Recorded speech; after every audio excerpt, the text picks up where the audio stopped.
চলে এসেছি একটা নতুন রেসিপি নিয়ে। আমাদের সকলের প্রিয় আম, সেই আম দিয়ে বানিয়ে ফেলেছি আমের ঝেটি। কিভাবে বানালাম তোমরা দেখে নাও ভিডিওতে, ভালো লাগলে অবশ্যই জানিও। এটা বানানোর জন্য আমি নিয়ে নিয়েছি 8 পিস মতো আম। তোমরা এখানে 4টে দেখতে পাচ্ছ, আমি পরে আরও 4টে অ্যাড করেছিলাম যেটার ভিডিও করা সম্ভব হয়নি। প্রথমে আমগুলোকে আমি ঠান্ডা জলে ভালোভাবে রোগড়ে রোগড়ে ধুয়ে নেব। আমের গায়ে যেই আঠাটা থাকে সেটা আমি পরিষ্কার করে নেব।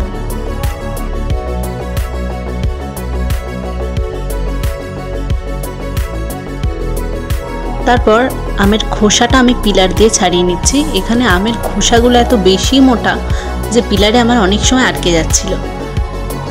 অনেকে বটি ইউজ করতে পারে, আমি বটিটায় খুব একটা চলনসই নয় বলে আমি পিলার ইউজ করি।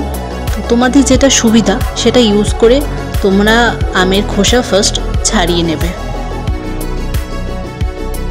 সমস্ত আমের খোসা ছাড়িয়ে নেওয়ার পর তোমরা এগুলোকে খুব ছোট ছোট পিস করে কেটে নেবে। তোমাদের যদি ছুরিতে সুবিধা হয় তাহলে ছুরিতে কাটবে, তোমাদের যদি বটিতে সুবিধা হয় তাহলে বটিতে কাটবে। তো আমি সব কিছু যন্ত্রপাতি একসাথেই নিয়ে বসেছিলাম, আমার যখন যেটাই মনে হয়েছে আমি সেটাই করেছি। আমার ছুরিটা বেশি কমফোর্টেবল, তবু আমি বটিতে ট্রাই করছিলাম, কারণ বটিতেও তো প্র্যাকটিস করা উচিত। এনিওয়ে,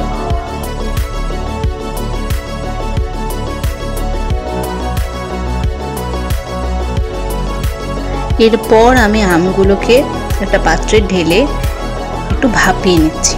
খুব বেশি সিদ্ধ করার প্রয়োজন নেই, অনেকে আছে সিদ্ধ করে কিন্তু আমি এখানে খুব হালকা করে ভাপিয়ে নিয়েছি 5-7 মিনিট। ভাপানো হয়ে যাওয়ার পর আমরা একটা স্টিলের পাত্রে ঢেলে দিয়েছি যাতে জলটা পুরোপুরিভাবে ঝরে যায়। আমরা জল ঝরা পর্যন্ত অপেক্ষা করতে হবে। চলো ততক্ষণে আমরা এটার মশলাটা রেডি করে নিই। 2টো শুকনো লঙ্কা দিয়েছি আর দিয়েছি কিছুটা 5 ফোড়ন। এটা আমরা শুকনো খোলায় একটু নেড়ে নেব। লাল লাল মতো হয়ে আসলে সেটাকে আমরা নামিয়ে নেব। নামিয়ে নেওয়ার পর সেটা আমরা মিক্সিতে হোক বা অন্য কোনো উপায়ে হামানদিস্তে গুঁড়ো করে নেব। আমি এখানে মিক্সি ইউজ করেছি।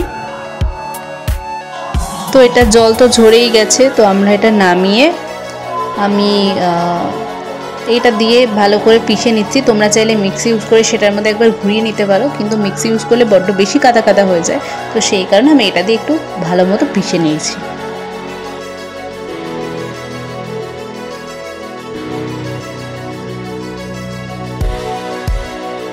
কড়ার মধ্যে নিয়েছি অল্প করে তেল, কিছুটা 5 ফোড়ন আর কিছুটা শুকনো লঙ্কা। কিছুটা মানে আমি 2টো ইউজ করেছি।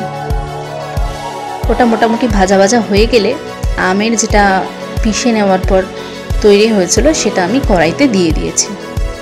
আমার এখানে যেহেতু 8 পিস আম ছিল, সেই পরিমাণে আমাদের এখানে চিনি অ্যাড করতে হবে।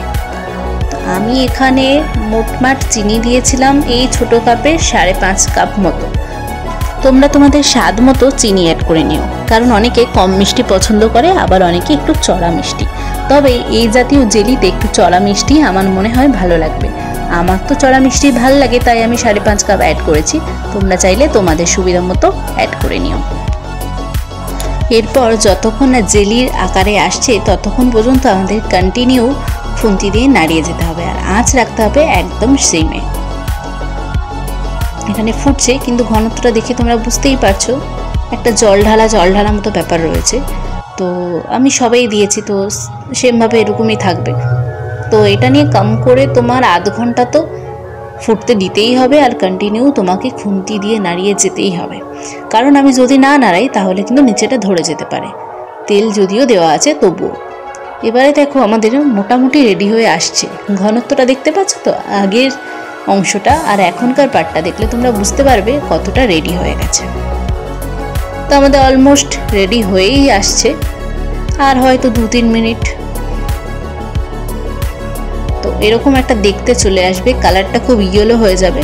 পুরোপুরি রেডি হয়েছে কিনা দেখার জন্য তোমাদের একটা ট্রিক্স বলে দিই।